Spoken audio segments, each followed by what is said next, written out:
हाँ जी।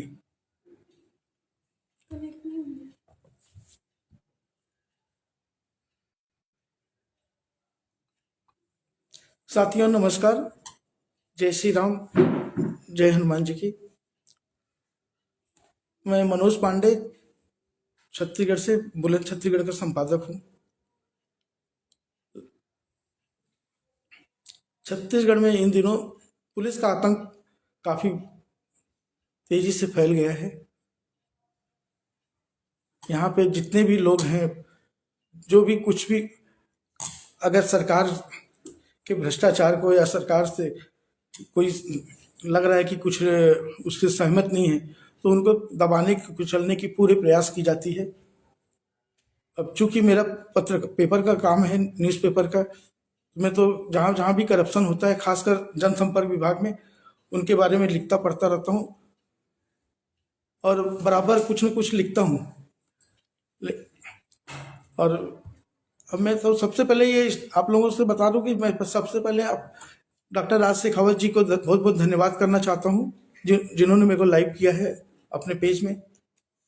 और यहाँ पे जो अभी जो कुछ दिनों पहले ही जो यहाँ पे तोमर बंधु के घर में जो महिलाओं के साथ हुआ, पुलिस ने जो बर्बरता की, सेम वही घटना मेरे भी घर में पुलिस वालों ने करी।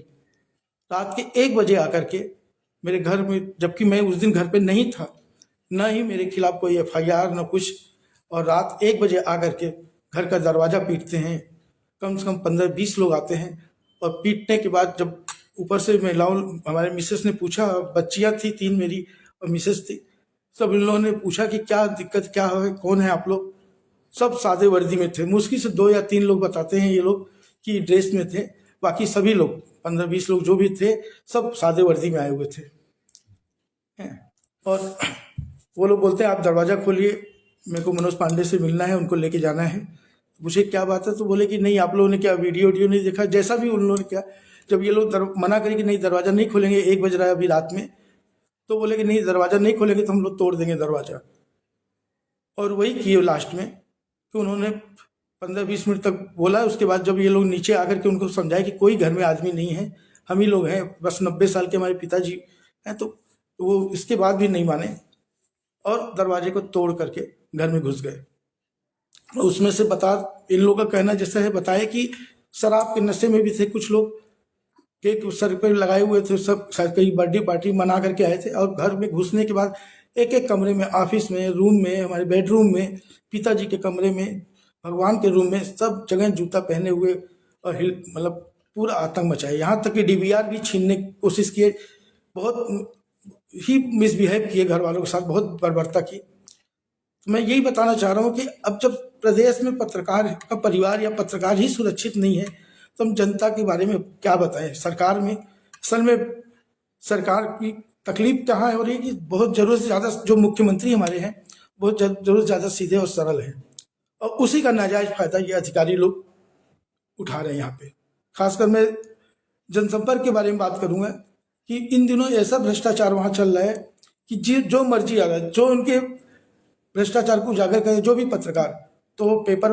अंदर आने देते हैं, उसका विज्ञापन रोक देते हैं, उसको परेशान करने की कोशिश करते हैं, उसके ऊपर गलत तरीके से FIR कराना, प्रताड़ित करवाना, किसी न किसी माध्यम से सब करते हैं। मेरे को भी लोगों ने वहीं के जनसंपर्क विभाग के ही कुछ 1-2 अधिकारियों ने बताया था कि आपके बारे में भी चर्चा चली, पांडे जी थोड़ा संभल के रहिएगा। तो मैं सुना, हमने कहा कि देखेंगे, मैं जब कुछ करूंगा तब तो वो कराएंगे हमारे खिलाफ FIR। और मैं 30 सितंबर के दिन ही अपने पेपर में एक खबर भी छापा था कि पत्रकारों को जेल में डालने की तैयारी है, ये लिखा भी था। और वही चीज हुआ कि मेरे स्टाफ के साथ मेरे जो पेपर हाकर जो है लड़का, जो पेपर बांटता था, उसको एक दिन पकड़ के गाली गलौज किए।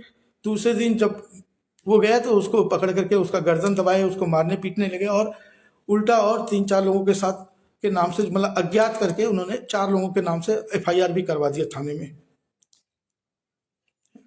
जबकि वीडियो में साफ साफ दिख रहा है कि कौन क्या कर रहा है। अब मैं उस पर ज़्यादा नहीं जाऊंगा क्योंकि मामला कोर्ट का, इसलिए मैं ज़्यादा नहीं बोलता उस पर। लेकिन उस FIR में मेरा नाम नहीं है कहीं भी, 4 अज्ञात लिखा हुआ है कि 4 अज्ञात लोगों के खिलाफ FIR है।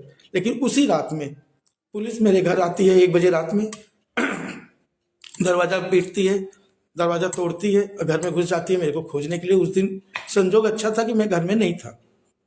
बस यही है। बाकी जो घर में जो घटनाएं हुई हैं और जो पुलिस की बर्बरताएं चल रही है, जबकि हमारे घर के, अब आपको मैं क्या बताऊँ, पूरा मेरे घर वालों के ही मुँह से सुनिए। मेरी बेटी है, मेरी मिसेस है, वो लोग आपको बताएंगे कि किस तरीके से ये लोग घर में आए और किस तरीके से बदतमीजियां की पुलिस वालों ने। शराब के नशे में सोचिए, सादे वर्दी में, न कोई वारंट, सर्च वारंट लेकर के आए, न कोई पुलिस की गाड़ी थी, सब प्राइवेट गाड़ियां थी। जैसे एक डकैत घर में आते हैं डकैती डालने, उस तरीके से न वो अपना कोई आई कार्ड बता रहे, न ही किसी प्रकार का बता रहे किस थाने से आए हो, किसने भेजा है, कुछ भी नहीं। बस इतना बोले कि डीपीआर कार्यालय का वीडियो देखो कि नहीं। तो ये लोग बोले कि हमको कुछ नहीं, बोले कि बस हम लोग इसीलिए आए हैं, वहां से भेजे गए हम लोग को, ऊपर से आदेश है। अब कौन आदेश किया उसका नाम नहीं बताए। बाकी आप सुन लीजिए, आप क्या हो रहा है देखिए। एक मिनट खुद देखो बताना। जय सियाराम। मैं मनोज पांडे जी की पत्नी सुनीता पांडे हूँ। उस रात क्या हुआ, रात को 1 बजे के लगभग जोर जोर से ये लोग बेल दबाने लगे और दरवाज़ा पीटने लगे। फिर मैं उठ के बाहर आई, मैंने ऊपर से बालकनी से समझाया। मैंने कहा क्या चेंक का काम है आपको? उन्होंने बोला आप उनको पांडे जी को बुला दीजिए। मैंने कहा नहीं, वो घर पे नहीं है, मेरा करवा चौथ का उपवास है, आप लोग जो भी कहना है आप लोग सवेरे आइए। तो बोले हम सिर्फ बात करके चले जाएंगे। तो मैंने उनसे कहा कि बात करने के लिए इतने आदमी आते हैं? उनकी पूरी गाड़ियां लगी हुई थी, 3-4 गाड़ियां भर के थी, लगी हुई थी नीचे, सब बिखरे हुए थे पुलिस वाले। उसमें से 2-3 पुलिस की वर्दी में थे, बाकी सब सादे कपड़े में थे। तो फिर मैं उनको ऊपर से बहुत देर तक समझाई, नहीं समझे वो। फिर मैं नीचे आई उतर के, मैं उनको समझाई मेरे ससुर बुजुर्ग हैं, 90 साल के हैं, आप लोग जो भी बात करना है सवेरे आइए। लेकिन वो लोग मानने को तैयार नहीं। बोले आप खोलिए। तो मेरे को स्मेल आ रही थी उनके दारू की। तो मैंने बोला ऐसे मैं खोलूंगी? इतने लोग आप लोग आओगे, हम लोग लेडीज हैं, जो भी बात करनी है आप सवेरे आइए, इसके पापा घर पे नहीं है। तो वो लोग बोले कि नहीं आप नहीं खोलोगे तो हम तोड़ देंगे। मैंने कहा नहीं, आप जो भी करना सवेरे आइए।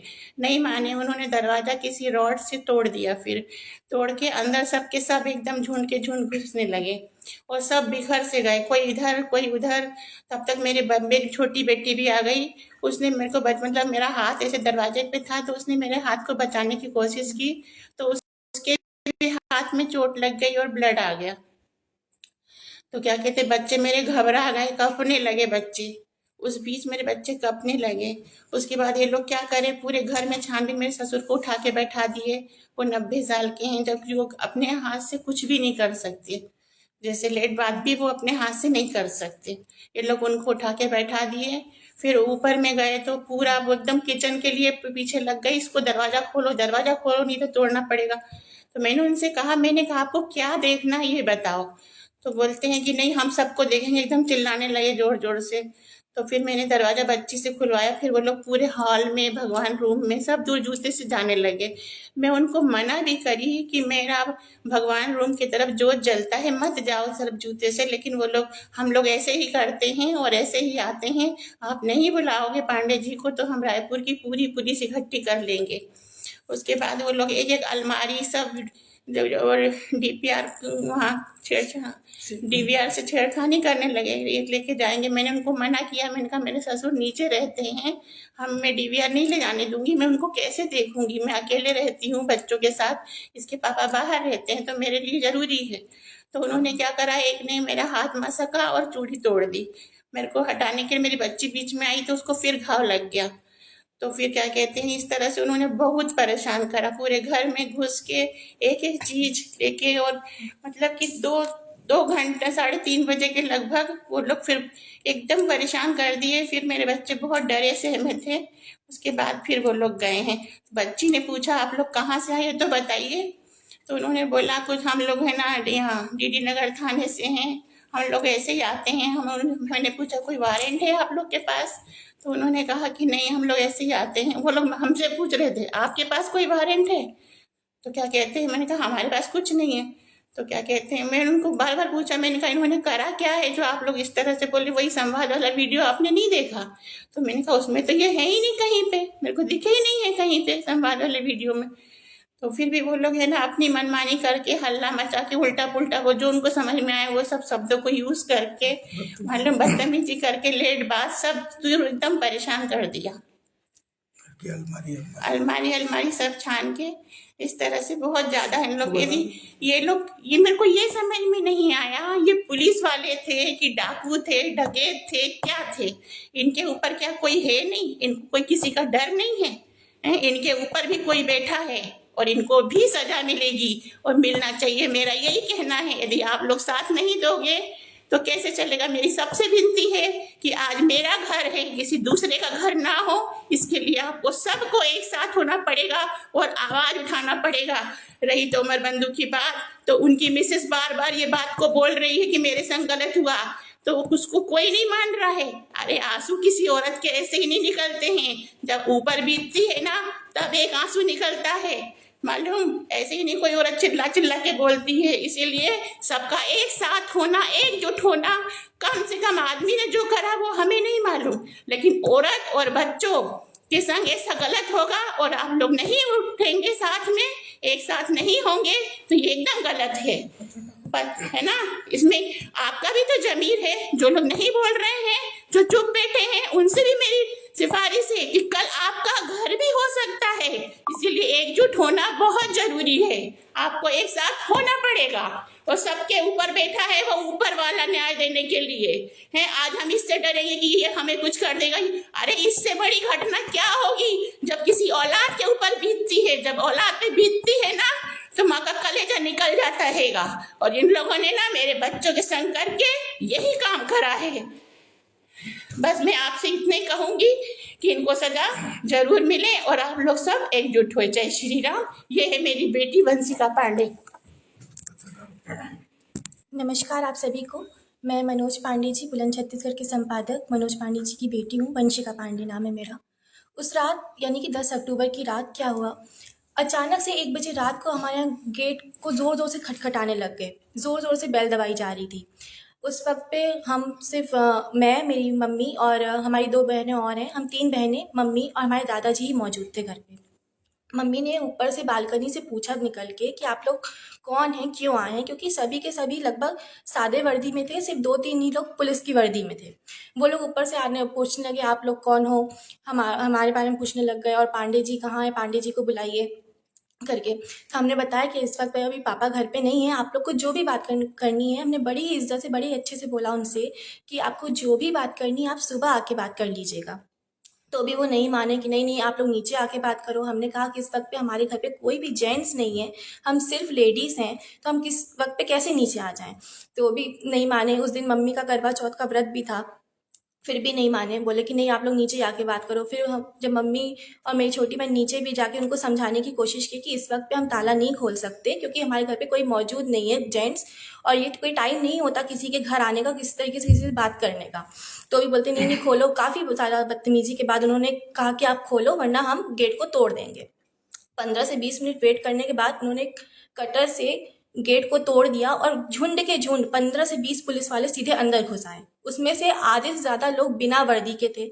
एक लड़के के ऊपर उसमें केक लगा हुआ था, ऐसा लग रहा था जैसे पार्टी मना के आ रहे हैं, और उसी में से कुछ लोगों के मुंह से शराब की गंध भी आ रही थी।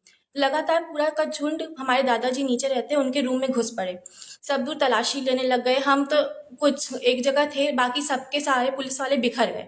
फिर ऑफिस के गेट में पीछे से, जबकि सामने में लॉक लगा हुआ था, पीछे से पुलिस वाले थे वो लोग या जो भी थे, एक चोरों की तरह घुस रहे हैं, टॉर्च लेके ऑफिस के पीछे के गेट से घुस रहे हैं।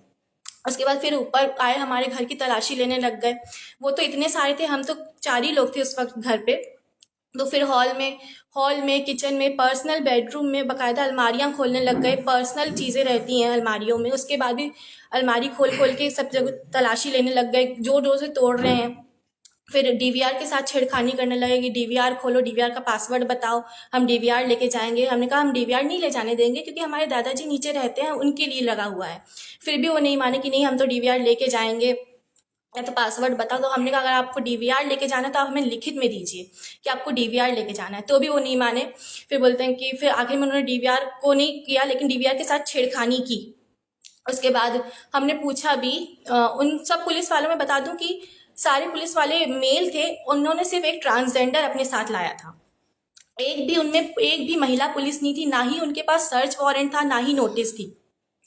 जब हमने पूछा कि आपके पास क्या कोई नोटिस है, इस तरीके से आप आधी रात को 1 बजे हमारे घर पे आए हैं, तो वो जो ट्रांसजेंडर पुलिस वाले थे वो हमसे ही पूछ रहे हैं कि क्या आपके घर में आपके पास नोटिस है, क्या हमको हमारे घर में रहने का नोटिस लगेगा क्या।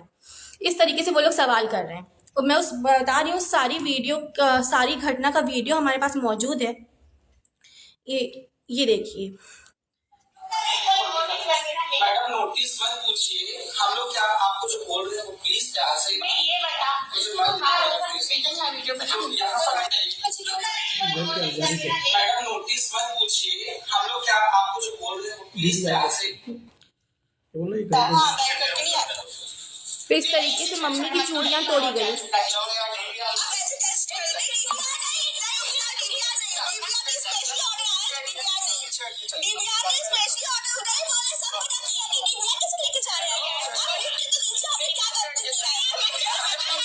दिखाने में क्या दिक्कत है, आप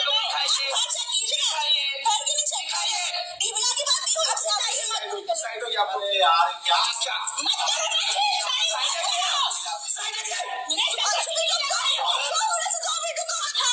चलिए इधर की सब्जी आप मेरे को मत सिखाइए। इस तरीके हम जो भी कह रहे हैं, हमारे पास सारे वीडियो उपलब्ध है किस तरीके से पुलिस वालों ने बदतमीजी की। और जब हमने उनसे पूछा कि आप इस वक्त पे इस टाइम पे क्यों आए, तो उन्होंने कहा कि DPR वाला वीडियो आपने नहीं देखा क्या। हम बता दूं, उस वीडियो में कहीं भी मेरे पापा मनोज पांडे जी मौजूद ही नहीं है। उसके बावजूद इतने सारे पुलिस वाले बिना किसी सर्च वारंट के, बिना किसी नोटिस के हमारे घर पे आ रहे हैं। इस तरीके से करीब 2-2.5 घंटे तक उन लोगों ने इस तरीके से बर्बरता की। और रात के लगभग 3:30 बजे वो लोग जाने लगे और कहते हैं कि अभी तो हम रायपुर की पूरी पुलिस लेके आएंगे और आप सबको बहुत ही भारी पड़ेगा। और बता दें कि इस पूरी मामले में हमने हर जगह शिकायत दी है, मुख्यमंत्री जी को, गृह मंत्री जी को, हर जगह शिकायत दी है। और आज उस शिकायत को 1 महीने से ज़्यादा का समय बीत चुका है, लेकिन अभी तक इन सब पे कोई भी कार्रवाई नहीं हुई है। मेरी आप सबसे अपील है कि इस घटना के सभी दोषियों को जल्द से जल्द और सख्त से सख्त कार्रवाई करी जाए।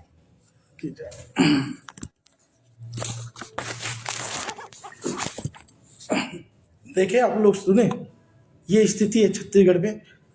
अगर सही पत्रकारिता करना हो तो पत्रकार साथ साथ में उसके पूरे परिवार को प्रताड़ित करना पड़ता है। ये स्थिति है। और हमारे ही पत्रकार साथी इसके बावजूद भी उनको नहीं लगता है कि उनके दिमाग में ये आ रहा है कि नहीं, मनोज पांडे ही गलत है।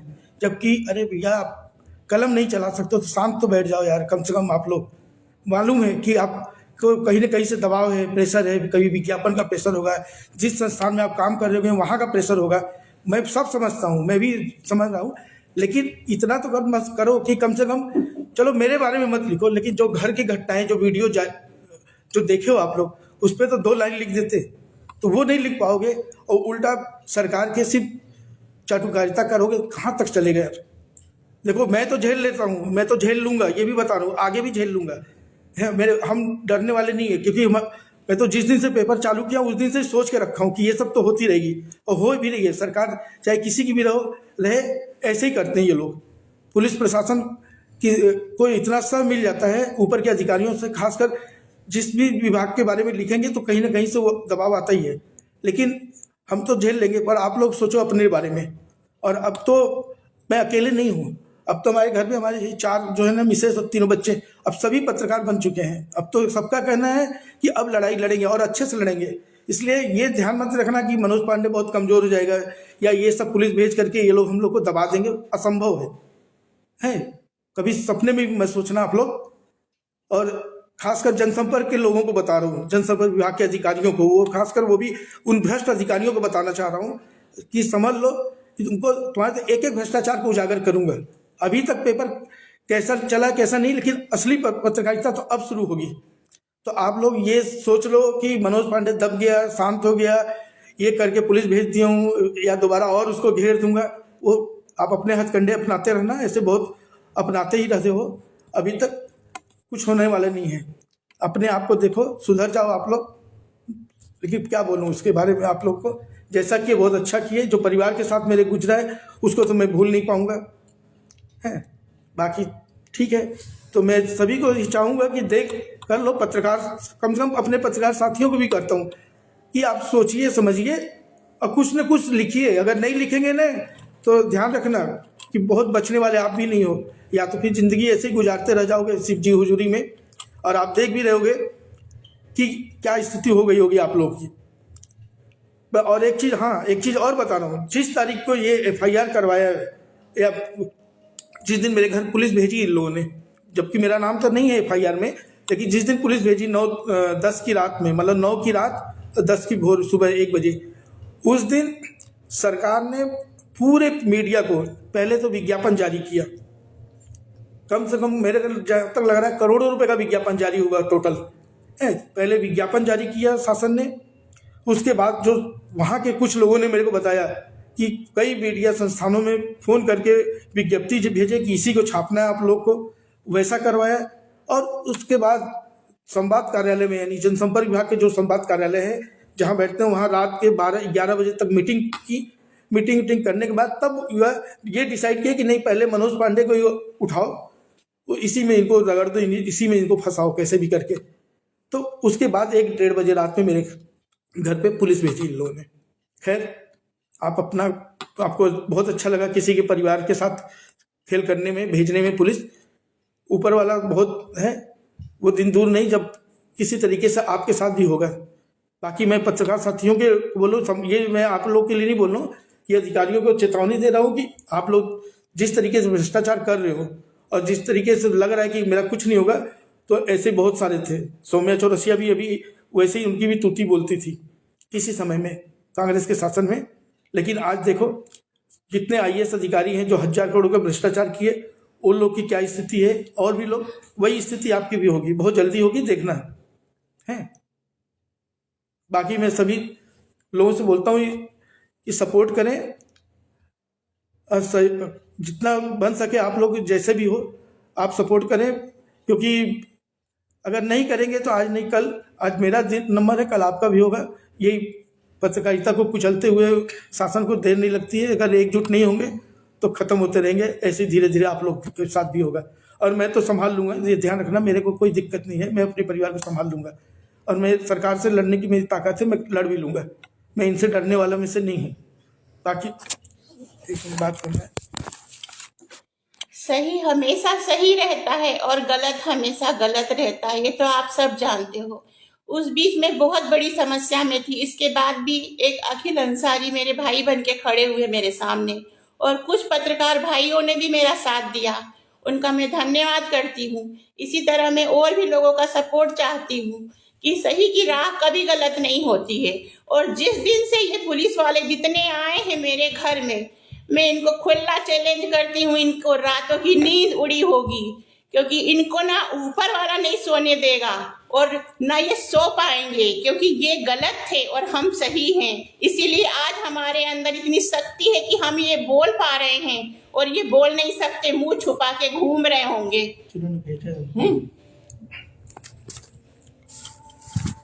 जितने भी पत्रकार साथी हमारे सहयोग किए हैं, सपोर्ट किए हैं, जिसमें जितेंद्र जायसवाल से लेके अखिल अंसारी भैया, और भी हमारे बहुत सारे लोग हैं, हमारे अपने लोग, जिसको मैं हो सकता है अभी ध्यान नहीं आ रहा है, मैं सभी का धन्यवाद करता हूं। मैं चाहता हूं कि सभी पत्रकार साथी साथ दें, और जो लोग को अभी तक कुछ मालूम नहीं था, ठीक है आपने कहीं जाने अनजाने में लिख दिया होगा, मैं समझ सकता हूं, कहीं ना कहीं रहा होगा, लेकिन अब तो आपको समझ में आ रहा होगा। या कहीं अगर आपको मेरी कुछ कमी है तो बैठ के बता सकते हो आप लोग, साथ नहीं देंगे तो बहुत दिक्कत होगी यार आप लोग के साथ। मैं कुछ नहीं बोल रहा हूँ मैं अपने लिए, लेकिन आप लोग देख लो कि आपकी इमेज क्या होगी। आप उनकी जितने चाटुकारिता करेंगे अगर आप सरकार की ने, तो वो भी अंदर ही अंदर भले सामने चेहरे से बोले कि हाँ हाँ आप लोग बहुत अच्छे हो, लेकिन अंदर से आपकी क्या वैल्यू है, क्या औकात है, वो समझने लग गए हैं। और वो मेरी भी औकात जान गए हैं कि सबके बावजूद भी अगला लिख रहा है और छोड़ेगा नहीं, तो वो सब समझ में आता है। खैर कोई बात नहीं, बाकी मैं सभी से बोलूँगा कि आप लोग सब साथ दें, खासकर पत्रकार साथियों के लिए बोलूँगा, जनता के लिए, जो भी हमारे समाज के लोग हैं। और एक बार मैं फिर से करणी सेना के राष्ट्रीय अध्यक्ष डॉक्टर राज शेखावत जी का भी बहुत बहुत धन्यवाद करता हूँ कि वो गुजरात से आकर के, आप सोचिए लगातार कर रहे हैं। क्यों कर रहे हैं? वो सिर्फ इसीलिए कि जो भी अन्याय हो रहा है उसके खिलाफ वो एक आवाज़ उठा रहे लोग। ऐसा नहीं कि वो सिर्फ क्षत्रिय समाज के लिए नहीं कर रहे हैं। कुछ लोग मेरे को बताए कि अरे वो करणी सेना के हैं, वो तो सिर्फ क्षत्रिय समाज के लिए हैं। ऐसा नहीं, उन्होंने स्पेशली मेरे को बोला कि पांडे जी मेरे को मालूम चला आपके घर में भी ऐसा कुछ हुआ।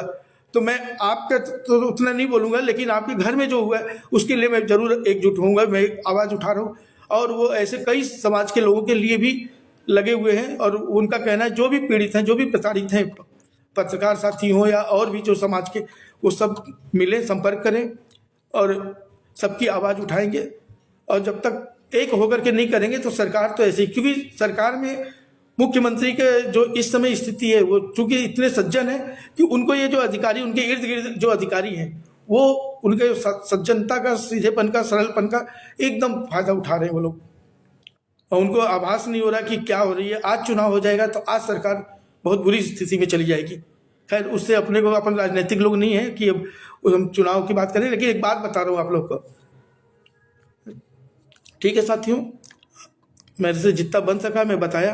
बाकी कोशिश करूंगा कि मैं अब हर 1-2 दिन में लाइव आऊँगा, एक एक करके पढ़ते खोलते जाऊँगा। जो खासकर जनसंपर्क विभाग का तो पक्का खोलूँगा। इसमें इस समय जो उनके मेन करता धरता है वो काफ़ी खुश है। मुझे मालूम चला है कि पूरा बोलते हैं कि एक राउंड और मनोज पांडे को घेरूंगा। आप घेरने की पूरी कोशिश करना, जितना दम हो लगा लेना। मैं भी आपके इंतजार करता रहूँगा। बाकी मेरी पत्रकारिता ऐसे ही चलेगी, ऐसे ही बुलंद छत्तीसगढ़ को ऐसे ही बुलंद करता रहूँगा, क्योंकि जब तक पेपर चलेगा तो छत्तीसगढ़ को बुलंद करने में कोई कसर नहीं बाकी रखूँगा। जय हिंद, जय छत्तीसगढ़, जय बुलंद छत्तीसगढ़। धन्यवाद।